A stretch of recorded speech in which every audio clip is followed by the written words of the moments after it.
Good morning, and welcome to a very special episode of 9 minutes and 58 seconds. I'm Dan Rathers. With me today are two scientists and field reporter, Geriatrics and Seymour Botts.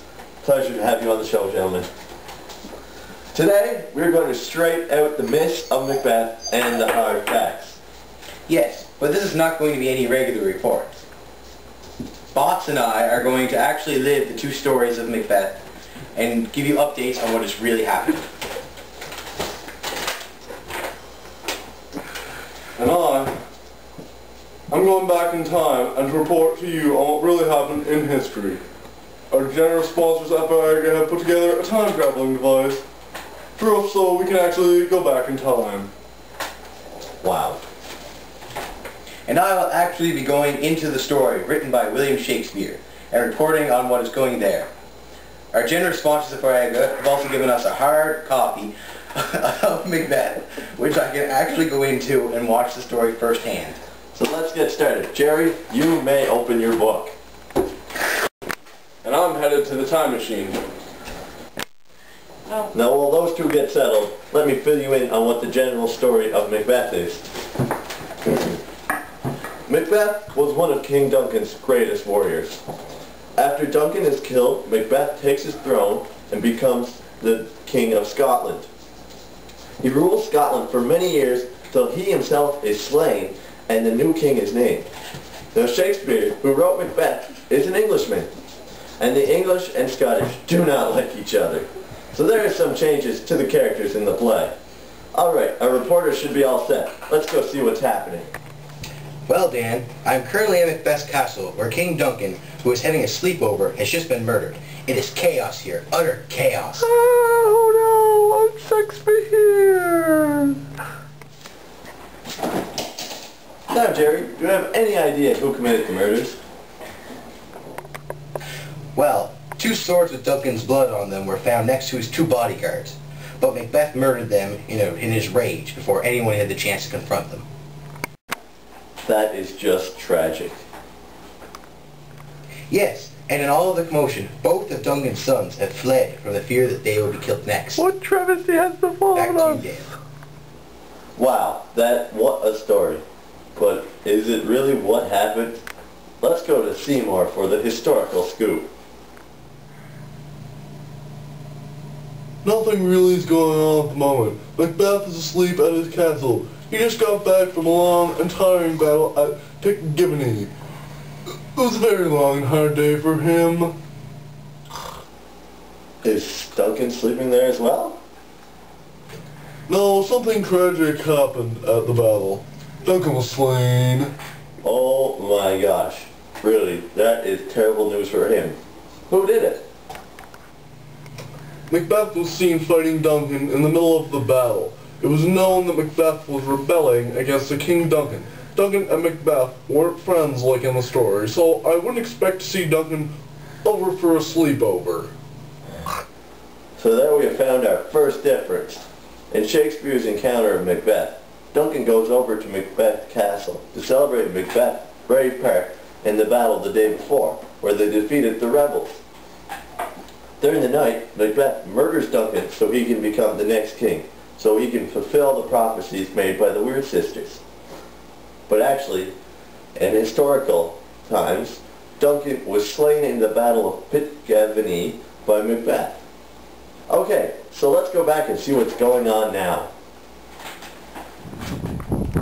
Well, it appears that Banquo is receiving a prophecy from the three Weird Sisters, and they seem to be telling him that his descendants will all be kings. Wow, so that means even though Macbeth is King of Scotland, Banquo's children will be the next kings. That would be correct, Dan. All Banquo has to do is fulfill his prophecies. Okay, now to go back with our historical reporter, Dr. Botts.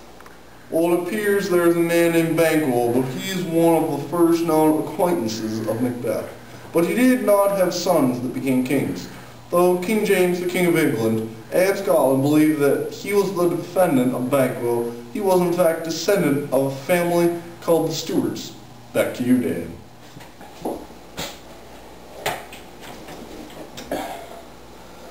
I guess that is one of the reasons that Shakespeare made Macbeth a bad person, because he thought King James would not approve of the man that murdered his ancestor to be a good man. So there is our second differences, and also raises other possible difference. The Weird Sisters. Jerry, any news on the Weird Sisters? Funny you should ask. I'm currently following Macbeth to the cave of the Weird Sisters. He is going to them to give predictions on how his reign of power will go. They have shown him 3 things. None born of a woman shall harm Macbeth. Beware of Macduff. And he is safe and untouchable until the trees at the forest of Burnham move towards his castle. Sounds like he's a very safe man, Dan. Yes, he does. But that sounds a little far-fetched. Let's go to Dr. Botts and see what really happened. Well, I'm not quite sure what has gone on. Now, I do know that the Weird Sisters are Shakespeare's version of the Norns of Fate, which have the ability to tell the future according to Norse mythology. But I haven't seen him talking to these fates. Good job. Macbeth may not have been a believer in the supernatural, but no one knows for sure. The whole part with the witches in the story is probably another way Shakespeare blackens the name of Macbeth.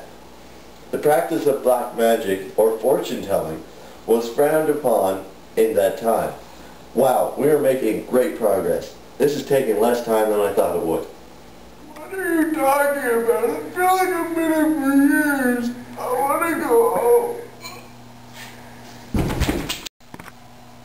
What is he complaining about? Seems like I've only been here for like a day or 2. You have found another differences in the story.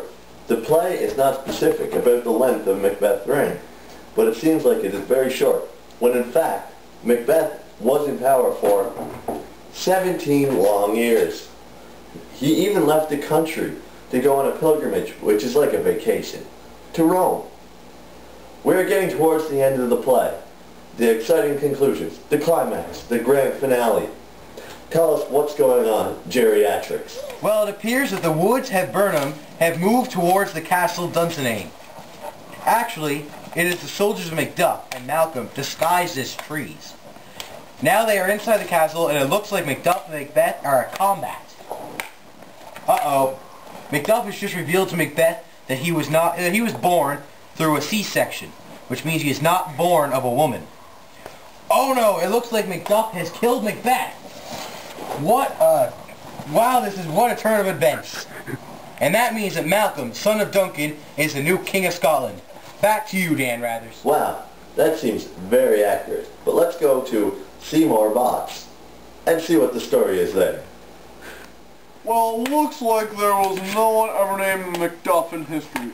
It was Malcolm, Duncan's son, who just killed Macbeth and Bell at Lumphanan. And the date is August 1057.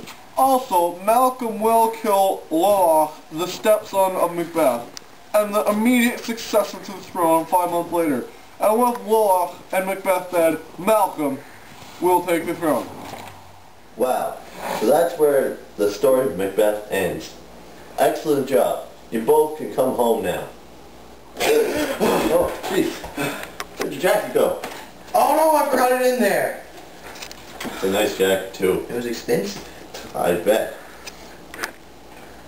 Seymour seems to be taking a while. Seymour? Uh-oh.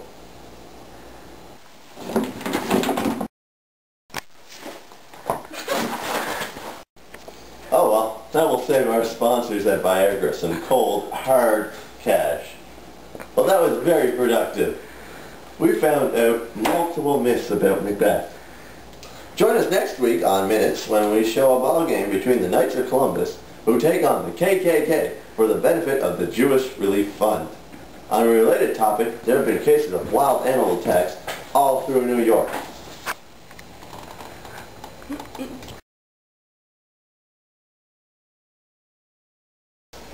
Yeah, rather.